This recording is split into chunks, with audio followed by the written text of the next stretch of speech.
नमस्कार. बी ए प्रथम वर्षाच्या या लेक्चरमध्ये आपण मागील बी ए प्रथम वर्षाच्या लेक्चरमध्ये प्रशासन म्हणजे काय, प्रशासनाचा अर्थ काय आहे ही बाब बघितलेली आहे.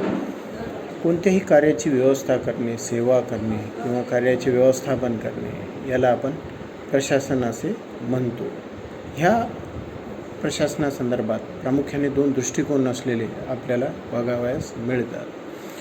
तर प्रशासनाच्या अध्ययनाचे सर्वव्यापी व व्यवस्थापकीय असे दोन दृष्टिकोन आहेत. आपण फक्त एवढेच म्हणू शकतो की प्रशासन ही एक सांघिक स्वरूपाची प्रक्रिया असते. प्रशासन ही काही वैयक्तिक नसून एक सांघिक स्वरूपाची प्रक्रिया असते आणि हे सांघिक प्रक्रिया तेव्हा सुरू होते ज्यावेळेस समान उद्दिष्ट असणारे हे घटक एकत्र येतात एका समान उद्दिष्टाच्या प्रेरणेने. फक्त व्यवस्थापक व अधिकारी यांचेच कार्य महत्त्वाचे आणि एखादा कारकून, शिपाई किंवा इतर कर्मचाऱ्यांचे कमी महत्त्वाचे असे काही योग्य नाही. सर्व व्यक्ती मिळून संघटना चालत असते, म्हणून सर्वांना योग्य ते महत्त्व जे आहे ते मिळायलाच हवं. परंतु सर्वांना प्रशासक म्हणणेसुद्धा योग्य वाटत नाही, कारण संघटनेतील कार्य करणाऱ्या सर्वांचे कार्य प्रशासकीय स्वरूपाचे नसते. प्रशासनाच्या व्याख्येवरून संपूर्ण प्रशासनाला दोन दृष्टिकोनांमधून समजून घेण्याचा प्रयत्न या ठिकाणी करण्यात आलेला आहे, जसं की सर्वव्यापी दृष्टिकोन आणि एक व्यवस्थापकीय दृष्टिकोन. सर्वव्यापी दृष्टिकोन हा खूप व्यापक आणि उच्च विचाराचा, व्यापक विचाराचा दृष्टिकोन असलेला आपल्याला दिसून येतो. तर व्यवस्थापकीय दृष्टिकोन हा, या व्यवस्थापकीय दृष्टिकोनाला या ठिकाणी संकुचित दृष्टिकोन असेही म्हणण्यात येत असते. या व्यवस्थापकीय दृष्टिकोनानुसार प्रशासनाविषयीच्या व्यवस्थापकीय दृष्टिकोनानुसार सर्व प्रकारच्या कार्यांचा समावेश हा प्रशासनामध्ये करता येत नाही. कार्य करून घेणे यापैकी कार्य करून घेणे हाच व्यवस्थापकीय दृष्टिकोनाचा मुख्य पैलू असलेला आपल्याला दिसून येतो.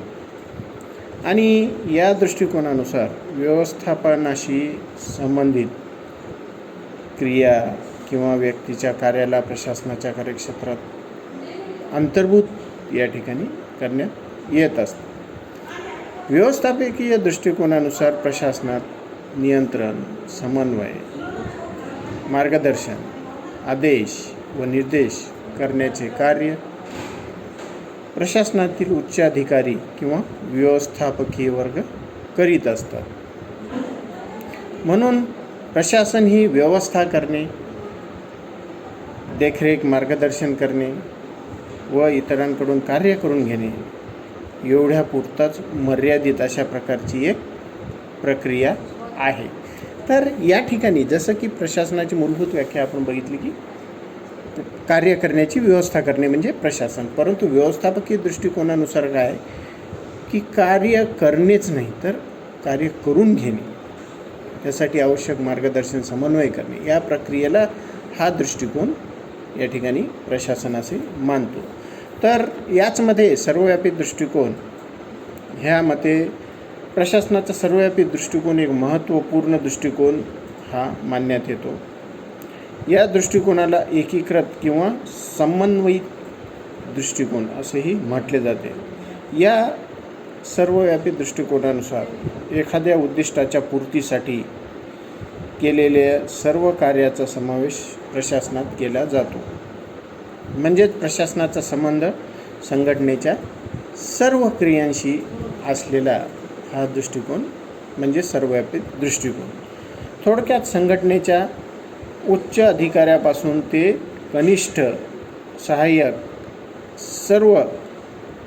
प्रत्येक व्यक्ती हा सर्वव्यापी दृष्टिकोनानुसार प्रशासनाचा घटक असतो.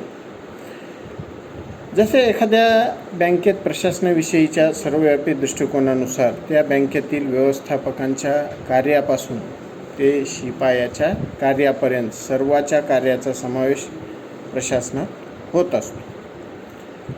प्रशासनाच्या ह्या दोन्ही दृष्टिकोनाचा विचार करता आपल्याला यापैकी कोणता तरी एक दृष्टिकोन श्रेष्ठ आहे, एक दृष्टिकोन कमी महत्त्वाचा आहे असे या ठिकाणी आपल्याला म्हणता येणार नाही. कारण व्यवस्थापकीय फक्त व्यवस्थापनाच्या स्वरूपाच्या कार्यालाच प्रशासन मानतो, तर सर्वव्यापी दृष्टिकोन संघटनेतील सर्व कर्मचाऱ्यांच्या सर्व प्रकारच्या कार्याला त्या ठिकाणी प्रशासन मानतो.